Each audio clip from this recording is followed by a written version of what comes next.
আল্লাহ তাআলা যখন দেখবেন যে বান্দার ভিতরে হিংসা ছিল, তখন তাকে প্রথম পর্যায়ে জান্নাতে প্রবেশ করাবে না।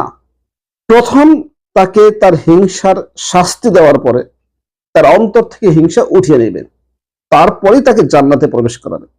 তার মানে বোঝা গেল হিংসা জান্নাতে যাওয়ার জন্য প্রতিবন্ধক। অন্য হাদিসে আসছে, নবী করিম সাল্লাল্লাহু আলাইহি ওয়াসাল্লাম ইরশাদ করেন, শাবানের 14 তারিখ দিবাগত রাতে, যেটাকে আমরা শবে বরাত হিসাবে জানি, সেদিন আল্লাহ রাব্বুল আলামিন সমস্ত মানুষকে ক্ষমা করে দিবেন, কিন্তু দুই ব্যক্তিকে আল্লাহ তাআলা ক্ষমা করবেন না। কি হলো?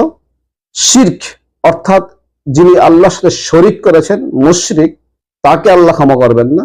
আর দ্বিতীয় হলো হিংসুক, যার ভিতরে হিংসা কাজ করে, অন্যের প্রতি হিংসা থাকে, এই ব্যক্তিকে আল্লাহ তাআলা ক্ষমা করবে না।